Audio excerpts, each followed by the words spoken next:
आएगा दिन तो यादगार दिन रहेगा। आज हम बात करेंगे फैक्ट सेट के बिग बॉस के बारे में और आपको बताएंगे कि कैसे बिग बॉस चाचा इतने ज्यादा बाइस्ड हैं और कितनी ज्यादा पार्शियलिटी करते हैं। इन सब की साजिश के बारे में हम इस वीडियो में बात करने वाले हैं। इसके बारे में बात करना इसलिए भी जरूरी बन चुका है क्योंकि बात एक यूट्यूब कम्युनिटी पे आ चुकी है, बात एक इंसानियत पे आ चुकी है। क्योंकि यूट्यूब एक ऐसा प्लेटफॉर्म है जहाँ पे बॉलीवुड की तरह पार्शियलिटी नहीं चलती, यहाँ पर हम जैसे मिडिल क्लास लोग आकर अपना सपना पूरा करते हैं। तो कल जैसे कि वीकेंड का बार था, तो पहले बात करते हैं कि कल क्या क्या हुआ इस वीकेंड के बार पर। तो जैसे कि हर बार की तरह सैलमन भाई इस बार भी बिग बॉस के सेट पर आते हैं और मनीषा, अभिषेक, बेविका और एल्विश को उनकी गलतियां बताते हैं। लेकिन सलमान भाई तो पहले से ही भरे हुए हैं। एल्विश की पॉपुलैरिटी देख के इनका वैसे ही वीपी हाई हो रखा था। कल के बिग बॉस में इनका कहना था कि मैंने 40 साल कड़ी मेहनत करी तब जाके मेरी इतनी पॉपुलैरिटी है। पर अंदर ही अंदर इनके अंदर किल्सन भी थी, क्योंकि 40 साल मेहनत करने के बाद जितनी इनकी पोस्ट पर कमेंट्स और लाइक आते हैं उतने तो एल्विश की पोस्ट करते ही कुछ घंटों में लाइक्स आ जाते हैं। बिग बॉस को डर है कि एक यूट्यूब का बंदा इतना पॉपुलर कैसे हो सकता है। यार एल्विश कोई हमारे फूफा का लड़का नहीं है जो उसे हम सपोर्ट करेंगे, वो एक मिडिल क्लास फैमिली का लड़का है और अपनी मेहनत से वहां तक पहुंचा है और इसलिए ही हम अपने आप को उससे रिलेट कर पाते हैं, जो कि आपसे तो नहीं कर पाते। ये जो एल्विश के साथ में हुआ है, ये एल्विश के साथ में नहीं हुआ। बिग बॉस ने एक एग्जांपल सेट करा है कि अगर आप बॉलीवुड से नहीं हो, यहाँ भी कोई आप टीवी एक्टर नहीं हो और एक मिडिल क्लास हो तो आप गलती नहीं कर सकते। आपके लिए गलती अलाउड ही नहीं है। अगर गलती से भी आपसे गलती हो गई तो सारी क्लिप्स को तोड़ मरोड़ के करोड़ लोगों के सामने आपकी बेइज्जती कर दी जाएगी। कल की इनकी हरकतों की वजह से इन्होंने एल्विश को इतना ज्यादा गिल्टी फील कराया कि वो वहां पर रो देते हैं। सलमान अंकल, आप तो लड़कियों की रिस्पेक्ट की बात ना ही करो तो ही अच्छा है। ये बात किसी से छुपी नहीं है कि आपने ऐश्वर्या राय को कैसे कूटा था। चलो हम ये भी बोल देते हैं कि वो काफी पुरानी बात है, छोड़ो उसे। लेकिन आपने तो कैटरीना कैफ को भी थप्पड़ मारा था और आप तो उस टाइम 35 साल के समझदार अंकल जी थे। एल्विश तो अभी भी 25 साल का ही है। स्कूल कॉलेजेस के बाद उसने फर्स्ट टाइम अपने घर से निकलकर किसी ऐसे शो में आया जिसमें करोड़ों लोगों के सामने उसकी आपने इतनी बेइज्जती कर दी, इतना नीचा दिखा दिया। आप लोग साबित क्या करना चाहते थे? और मैं तो ये सोच रहा हूँ कि भैंस क्या ज्ञान पेल कौन रहा है। नहीं देखो, किस विश तो मैं करता नहीं स्क्रीन पे। जी भाई, वो तो हमने सुना है जी। वो इतना कर लेते ऑफ स्क्रीन की जरूरत ही नहीं पड़ती। ये इनकी पर्सनैलिटी है। ये एक फैमिली शो में ऐसी बातें कर सकते हैं। लड़कियों को इन्होंने पीटा, फुटपाथ पर बंदों को इन्होंने कुचला, जानवरों को इन्होंने मारा अपनी शौक मौज के लिए, और ऐसा बंदा स्टेज पर खड़ा होकर ज्ञान देता है कि आपने ये गलत करा। देखो, बिग बॉस पार्शियलिटी तो करता है। मेकर्स की तरफ से भी पूरी कोशिश करी जा रही है कि एल्विश और अभिषेक के ग्रुप को तोड़ा जा सके, क्योंकि जैसे आशिका, मनीषा, अभिषेक और एल्विश ये एक ग्रुप है। इनमें से मनीषा और आशिका को इन्होंने नॉमिनेट करा ताकि ये ग्रुप तोड़ सके। आप गेम समझिए। देखो, अभिषेक एंड एल्विश सबसे तगड़े कंटेस्टेंट है और जैसा वोटिंग से भी देखा जाए तो एल्विश की वोटिंग सबसे हाईएस्ट जाती है। इसलिए सलमान ने भी पहले ही कह दिया था कि आज जिसके बारे में बात करूं शायद उसकी वजह से ये शो ट्रोल हो जाए। उसकी इतनी फैन फॉलोइंग है, तो ये लोग जैसा चाह रहे हैं वैसा हो नहीं पा रहा। मेरी बात को गौर से समझिए। इन्होंने चाहा कि घर में लड़ाई हो तो इन्होंने डेविल वाले टास्क में अभिषेक और एल्विश को अलग अलग टीम में डाला। अभिषेक को इन्होंने बना दिया एंजल और एल्विश को बना दिया डेविल। तो ये लोग चाह ही रहे थे कि एल्विश कुछ बोले, क्योंकि इनकी तो टीआरपी ही बढ़ेगी। क्योंकि मोस्टली लोग जो बिग बॉस देखते हैं या तो वो एल्विश की वजह से देख रहे हैं या फिर अभिषेक की वजह से देखते हैं।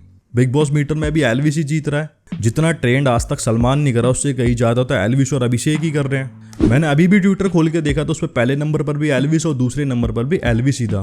लेकिन जैसा ही लोग चाह रहे थे वैसा हो नहीं पा रहा था, इसलिए बिग बॉस ने करी फिर अपनी गिरी हुई हरकतें स्टार्ट चंद टीआरपी के लिए। उन्होंने एल्विश को गलती गिनाई और एल्विश ने अपनी गलती मानी भी, जो कि उनका एक जेंटलमैन होना दर्शाता है। उन्होंने कोई बहस तो नहीं करी वेविका की तरह की नहीं मैंने ऐसा कुछ नहीं करा। मैं आपको बता देता हूँ कि हुआ क्या था।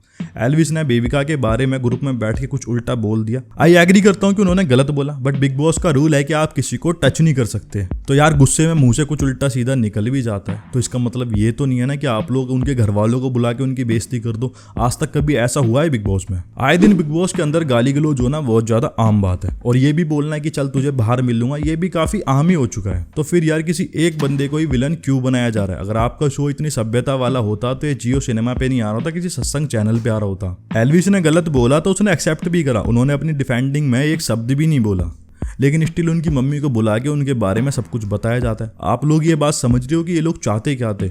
इन लोगों को पता था, इन लोगों ने मतलब ठान रखा था कि एल्विश कोई हल्की सी भी गलती करे और एल्विश के साथ में हम ये सब करें ताकि हमारे शो को टीआरपी मिले। देखो, जब भी वीकेंड का बार शूट करा जाता है तो 6 से 7 घंटे पहले जिसको भी शो पे लाना होता है उन्हें बता दिया जाता है। जैसे पिछले वीकेंड के बार में ठगेस आया था, ऐसे ही एल्विश की मम्मी को भी बताया गया था। लेकिन बिग बॉस तो चाहता था कि एक मूवमेंट बने जब सलमान एल्विश को ही मतलब उसकी गलतियां गिना रहे हो, उसको धमका रहे हो, उसी टाइम पर उसकी मम्मी को बुलाया और उनका रोता हुआ चेहरा दिखाया। उनकी मम्मी भी काफी ज्यादा शौक थी कि यार यहाँ पे हो क्या रहा है। आप लोग खुद सोचो, एक माँ का बेटा उससे दूर पहली बार किसी रियलिटी शो में गए और वहाँ पे आप मतलब 15-20 दिन बाद एक डिस्प्ले चलाएं और वहाँ पे उसका बेटा रो रहा है, क्या बीतेगी उस पर। अब हम लोग समझ भी नहीं सकते कि एक माँ पर क्या बीत रही होगी जब वो वीडियो कॉल कटी होगी तो उनका क्या हाल हुआ होगा। Shame on you big boss. देखो अगर हम बात करें एल्विस की तो वो कोई ऐसा लड़का नहीं है कैरेक्टर वाइज, सिर्फ एल्विस ही है इस घर में जो सबसे प्योर हार्टेड है। एक बार बिग बॉस ने टास्क दिया था जिसमें सबको रियल बिहेव करके एक दूसरे को बातें बोलनी थी। बिग बॉस की इंटायर हिस्ट्री में ये बातें कभी हुई नहीं होंगी, कभी किसी ने बोला होगी सो तू जीते या मैं जीतूं, बात एक ही है। एल्विस ने ये बात अभिषेक को बोली। फिर एल्विस आशिका को भी कपड़ों के लिए कहते हैं कि हमारे यहाँ पर औरतों को देवियों जैसा माना जाता है। इस क्लिप में आप देख रहे हो कैसे एल्विस का पैर मनीषा से टच हो जाता है, वो तुरंत उसके पैर छू लेते हैं। ये होते हैं संस्कार। अब आपने एल्विस की मेंटलिटी देख ली कि कितनी अच्छी है, लेकिन स्टिल बिग बॉस ने ये हरकत करी। चलो अब घर के कुछ और लोगों की बात करते हैं जिनकी वजह से ये सब हो रहा है। तो हम बात करते हैं बेबिका की।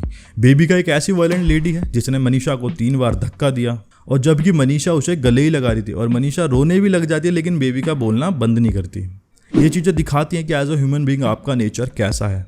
बेबिका हर बार मनीषा को यही बोलती है कि तू लड़कों में जाकर मुंह मारती है। आप ही बताओ गाइस ये कहाँ की लैंग्वेज है। ये सारे के सारे लोग शो में बस पूजा भट्ट के ही चमचे बने हुए हैं क्योंकि इनको लगता है कि पूजा भट्ट इनको बाहर जाकर काम दिलाएंगी, पर इनको ये नहीं पता कि उन्हें खुद के पास काम नहीं है। तो भैया वो वाले जमाने चले गए जब एक प्रोडक्शन हाउस आपको काम दिया करता था। आज के टाइम पर जनता ही जनार्दन है। अगर आपको हिट कराना होगा, अगर उन लोगों को आपको देखना होगा तो आपकी फ़ोन से बनाई हुई वीडियो भी देख लेंगे। और आप बॉलीवुड वाली अकड़ में रहोगे तो चाहे हजारों करोड़ रुपए लगा के भी मूवी बना लो, वो कद्दू नहीं देखेंगे। और हाँ, पूजा भट्ट से याद आया, जब सलमान एल्विस को सुना रहे थे तो पूजा भट्ट ने बीच में परवरिश की बात करी थी। अब चलिए जरा इस पूजा भट्ट की परवरिश की बात कर लेते हैं। ये बड़ा परवरिश का परचम लहरा के अपने सर पे घूमती हैं। क्या आपको इनका इतिहास पता है? इनके एक्स बॉयफ्रेंड रणवीर शौर्य ने कहा कि ये बहुत ज्यादा वायलेंट थी, ड्रिंक करने के बाद में ये मारपीट करती थी।